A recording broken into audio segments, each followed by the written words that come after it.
Then there's other friends who are like, they're just energy suckers. Right. And they just suck your energy. And you have to be protective of your energy. And that's okay, because I learned that kind of recently. Because I have a lot of energy. So like I can like. And you give, I and you can go give all hard. your positive Yeah. energy. But like, you know, like some people will be like, oh, can I come over and hang out and watch movies? And I used to always let those people just come and be around me and hang out in my apartment for 4 hours while I'm working. But even though we're not even talking, like their energy is distracting me from doing my job. 100%. And, you know, even when I'm like on the phone with somebody who's like sucking my energy, it's like, even though we hang up, I'm still thinking about them, you know, and my energy is still there, and also my energy is depleted. So I also look at that same pie like an energy pie. Exactly. And who are you going to give that to every single day? Because like you said, we have a limited amount of energy to give every day. Have you ever spent time with someone, maybe a close friend or family member, and walked away feeling completely drained, overwhelmed, or even anxious? It might seem like a normal emotional response, but what if I told you that there could be something more insidious going on? Energy siphoning isn't just about feeling emotionally drained or exhausted. In some cases, it can escalate into something much more subtle and dangerous. People unknowingly or intentionally siphoning your blessings. This occurs when someone taps into the positive energy, spiritual resources, or even material abundance you carry, seeking to benefit from your light and favor without contributing anything in return. Whether it's your emotional support, your success, or your God-given blessings, some individuals are drawn to your energy, sometimes without even realizing they're doing it. What makes this type of siphoning particularly harmful is that it doesn't just leave you feeling emotionally or mentally drained, it can also deplete your blessings and favor. By constantly giving without receiving, you risk losing not just your energy, but the very things that were meant for you to thrive spiritually and personally. When surrounded by people who are only there to drain your energy or benefit from your blessings, it can interfere with your spiritual growth and prevent you from fully walking in your purpose. In this video, we're going to explore how energy siphoning can manifest in your relationships with friends, family, and loved ones, why it happens, and how you can protect your energy and reclaim your blessings. What people don't realize is that as soon as you enter into union with someone, you are choosing to share your energetic resources with them. They gain the benefits of being your partner because you allowed it, because you chose it. You ever notice how sometimes people's lives get better when they're around you? And as soon as you cut them off and you pull your energy back, their life starts falling apart. And it's not just husbands and spouses. It's also friends. It's also family members. It's also those situations where you tell people, anything you need, I got you. That phrase is actually so dangerous. You have no idea how many times I have seen in someone's energy, like all of these extensions that they have from the times that they've told people, anything you need, I got you. You are granting out a blank check where you are allowing them your energetic resources. And if there are resources that are supposed to find their way to you, yes, in a lot of cases, people can steal those resources. People can steal energy from you. People can steal your prosperity. People can steal your health. And those people's lives will get better while yours does not. But it's not always people stealing. A lot of times it's us giving it away with your will, with your consent. Choosing who to affiliate with, who to allow into your life is you giving your consent. Who to enter partnership with. When you grant people unconditional access to your energy in that way, and they are in need of something, they will pull from you without consciously being aware. They won't be aware and you won't be aware. Except that whatever they're needing, they'll start getting better, whether that be money, health, or otherwise. And you'll notice things in your life aren't going right because what was supposed to be given to you, you gave away. The tricky part about this type of siphoning is that it often flies under the radar. The people involved might not directly ask for your blessings, but they will create situations where you end up giving or sharing without realizing the toll it's taking. You may find yourself helping them advance in their lives or making sacrifices for them, all the while your own success and blessings start to diminish. For instance, if someone consistently comes to you for advice or support, but never gives anything back emotionally, spiritually, or even practically, they may be taking more from you than you realize. They may not even acknowledge how much your presence, wisdom, or guidance is contributing to their own life. And in turn, you may feel stuck or unable to move forward. In Matthew 7:6, Jesus warns, "Do not give dogs what is sacred, do not throw your pearls to pigs. If you do, they may trample them under their feet and turn and tear you to pieces." This scripture reflects the idea that not everyone deserves the blessings and wisdom you carry. Some people will take what you offer, but won't value it or return it, and in doing so, they can drain you of what is meant to be nurtured and protected. Your blessings, favor, and energy are pearls meant for you to steward, not to be carelessly scattered in environments that will abuse them. The dogs and swine represent individuals who, either through ignorance or intentional malice, have no respect for the value of what you offer. They are users. Just as swine might trample pearls, people may take your energy without reciprocation, leaving you feeling emotionally or spiritually bruised. In the context of protecting your blessings and energy, This verse teaches us to be discerning. You can't give everybody your energy, especially somebody that's very conscious of what you bring to the table and your value, and you've constantly been working internally on yourself, healing your wounds, your inside wounds from things that you have went through. You're going to become more cautious and see how other people need to heal from their wounds, and sometimes they just want to leech onto you. Or some people, they just want to figure you out. They want to try to figure you out. Why is this person getting blessed so much? Why are they glowing? Let me be around them. Let me just siphon their energy. Let me try to knock them down. You got to separate yourself from people like these. If you got people like this in your friend group, yeah, y'all still could be cool and stuff, but hey, I got to love you from a distance. Think about that one person who always seems to seek you out when you're doing well or when you're in a good place in life. They're drawn to your energy, your wisdom, or even your material blessings, but when they're not in need, you hear nothing from them. When you share your blessings or successes with them, they seem to take without giving back. This is the type of energy siphoning that can even lead to a spiritual imbalance, where you're constantly pouring out but not receiving. Some people may be fully aware of what they're doing. They may notice how well you're doing and seek to be in your orbit for the good things they can gain from it. And because you're generous in giving, it's easy for them to latch onto your energy, taking more than they ever give. By framing energy siphoning this way, you not only highlight how draining these relationships can be, but also how they can subtly hinder your spiritual and personal growth, especially when people are seeking to benefit from your blessings rather than supporting you in return. It's a deeper level of manipulation, where your blessings are being siphoned and used by others for their gain, rather than allowing you to fully walk in your divine purpose. I had this friend who, at the time, I thought was just a really good friend, always around, always supportive, but now that I think about it, she was kind of obsessed with me. Back then, I was doing really well financially, and I even took her on a trip to the south of France and south of Italy. I paid for it. I didn't think twice about it. I genuinely wanted to experience life and share those experiences with my friends, but fast forward to when I lost that job and hit a rough patch, and suddenly her energy shifted.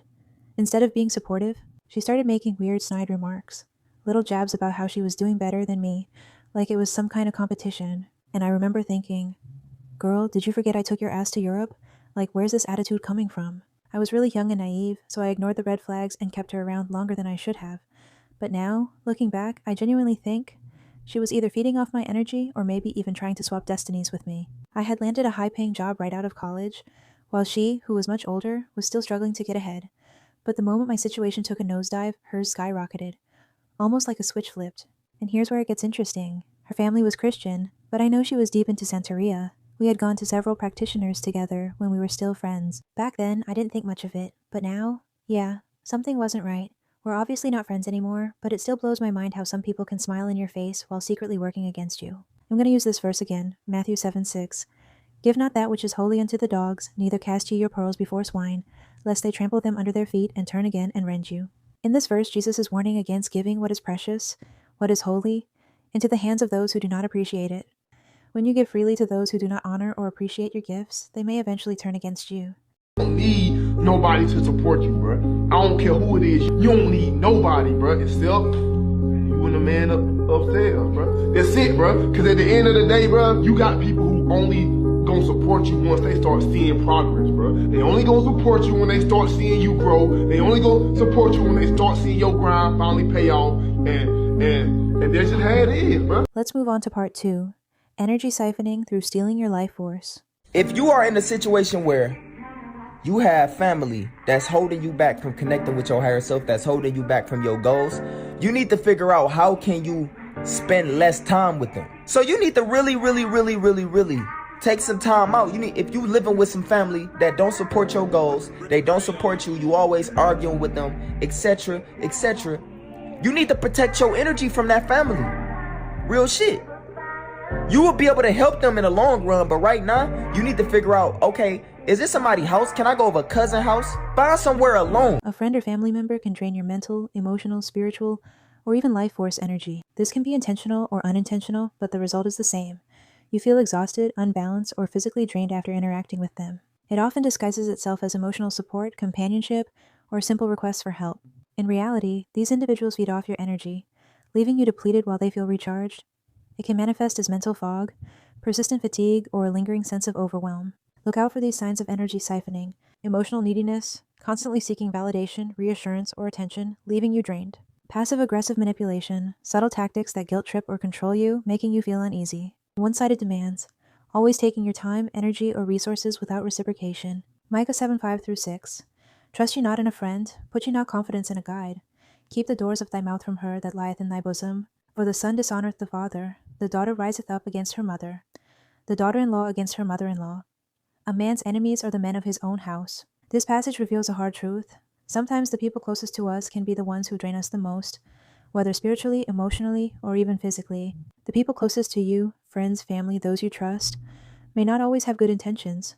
Some may unknowingly or knowingly siphon your energy and life force, leaving you spiritually and emotionally drained. Think about that one family member or friend who always calls you when they're in crisis, asking for your time, advice, or emotional support. They might not offer any support in return or ever check in on how you're doing. Every time you end the conversation, you feel mentally exhausted and drained, as though a weight has been lifted from them and placed on you. This is a clear example of energy siphoning in action. You're giving of your life force without any reciprocation, and this imbalance can take a toll on your well-being if it goes unnoticed for too long. My sister used to only reach out to me with bad news about the latest toxic guy she was involved with, or some drama with her idiotic friends or our narcissistic mother. What made it worse was that she'd see me posting happy, carefree stories on IG, like when I was at a music festival or on a date, and she'd call anyway, completely disregarding my mood. She would dump all of her emotional baggage on me, dragging me down every time. It got so bad that just seeing her name pop up on my phone screen would make me feel anxious. Whenever I gave her advice to leave the toxic relationships behind, she never listened, only to call me again with the same problems. But when things were going well for her, I could barely hear from her. One day I had had enough. I confronted her. I saw that you saw my story, and you knew I was having a good time. Why can't you just let me be happy for once? Do you always have to ruin my day? She got incredibly angry at me for setting a boundary, but I had to be clear. I told her I couldn't keep listening to her relationship drama because, frankly, she never took my advice anyway. And let's be real. She's 3 years older than me. I should be looking to her for guidance, not the other way around. Things only got worse after that. When I gave our narcissistic mother an ultimatum, either apologize for wishing me dead or I wouldn't speak to her anymore, my sister sided with our mom. That was the final straw for me. I had to cut off communication with her altogether. In a narcissistic family system, it's literally a life or death situation. If you stay, the stress will run you into the ground. I had to choose between them or my sanity, so I chose my sanity. If you're dealing with a family member who's a narcissist, cut them the fuck off. Please. If you keep people around who constantly stress you out, it's only a matter of time before it takes a toll on your health. Chronic stress leads to chronic illness. They will drain your energy, and if you're not careful, your very life force. I think the real reason you've been struggling to balance your hormones for so many years and your gut health is a mess and your thyroid health is a mess, I think it all has to do with your childhood trauma and the fact that you grew up in a chronic state of fight or flight and you never felt safe, so you were forced to live in your masculine and you developed these overachieving, people-pleasing tendencies and you feel like your self-worth is tied to your grades and your productivity. I love this question so much. This is a skill that we all must learn in life. And you know what the number one tip is? I'm going to give 3 things on this. So the number one tip is you need to realize when it's happening to you. This comes before you take the action, because I think a lot of us grow up in life situations and families where we do not realize that our energy has been drained in the first place. We just think that's the way things are. We think that's the way families are. We think that's the way life is, and it's not. It doesn't have to be that way. I remember going to like friends' houses growing up and being like, oh wow, like your parents get along? Like they don't despise each other? They don't like criticize you and berate you and control everything you do? That's amazing. I can't believe that people function this way. And so even as an adult, it took me a long time to realize this, that when I was around my mom, it is like she had sucked the life out of me. It is like she had like powered up like in a video game off of draining my energy. And this is why I talk about facial muscles and emotion so much. That is one of the main ways I realized it, because I would leave a long interaction with her and I would notice that my face was so tense that it was almost like my jaw had gotten larger and my lips had gotten smaller after. I'm not even kidding. I was so tense. My neck would hurt. My shoulders would hurt. It was so much. So that was number one. I realized, I'm like, okay, my body is trying to tell me something here. Number 2, you must realize that at the end of the day, you're the only one in control of it. You're the only one. And that is both scary and empowering. So get past the fear of that, get past the inevitable reality that no one's going to do it for you, and they are never going to change, and you're never going to say the right thing to them or anything like that. And so once you realize that, then take on the empowerment, the feeling of like, okay, what I do have control over is me. I have control over the boundaries I set for myself. And you know what? If that involves them throwing a fit because you don't want to be around them, so be it. Their reaction to your boundaries is none of your business. Their reaction to your boundaries is none of your business.